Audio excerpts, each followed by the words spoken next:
The sorrows of young Werther. It is a pain you and I know well. You know you should not miss him, but you cannot take your eyes off him. You know this love has no end. Yet you stand still, refusing to move. It is not that you do not understand.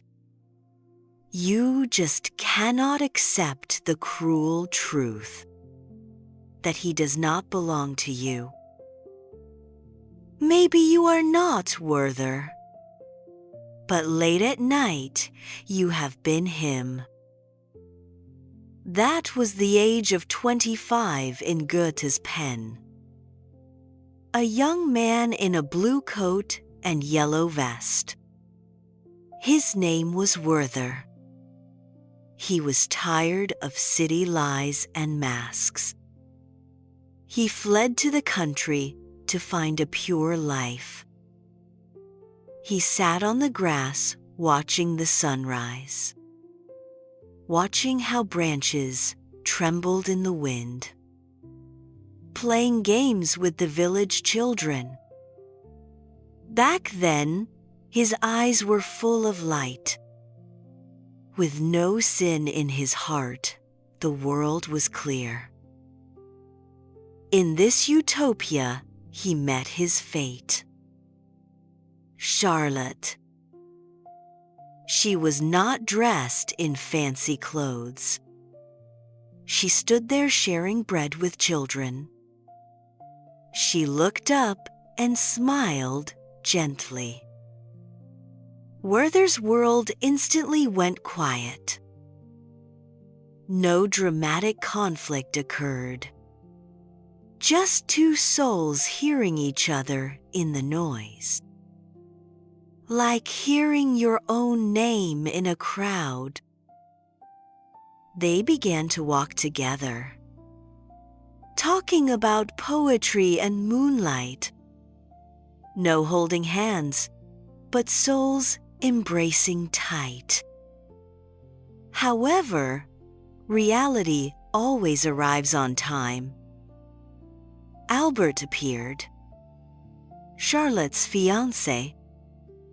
Steady and kind, he was the standard answer. While Werther was just a superfluous exception. 3 people sat in the same room. Albert smiled with perfect manners. Werther, in the corner, dug nails into his palm. The fire inside began to lose control. Charlotte replied a little late.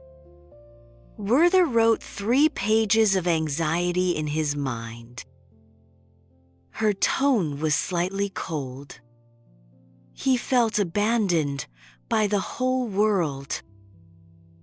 Not just love, he tried to work and fit in. But in the hypocritical social circles, being too real, he was seen as an alien. He felt trapped inside a glass cage, seeing the bustling world outside, but touching no warmth in this cold space. The final straw came crashing down. Charlotte got married. All fantasies became impossible at this moment. Werther did not ruin the wedding. He just went back and lit a candle. He borrowed a pistol from Albert. He sat at the desk, writing his last letter. No resentment and no accusations. Dressed neatly, he looked at the snow one last time. Since the world has no place for me, then I will return my place to the world. The gun went off. He did not die from love. He died because his sensitive heart had no home in this hard world. Many say Werther was too fragile. Yes, because he lived too truly. You have been like him too, right? Mocked for being too sensitive and too serious. But please listen to me. This story is not for you to copy his ending, but to tell you that you are not alone. The times have changed.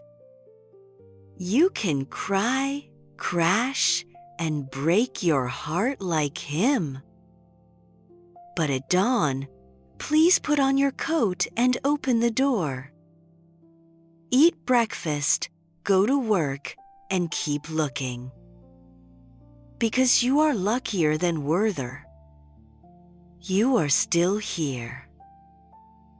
Please carry that truth and keep living.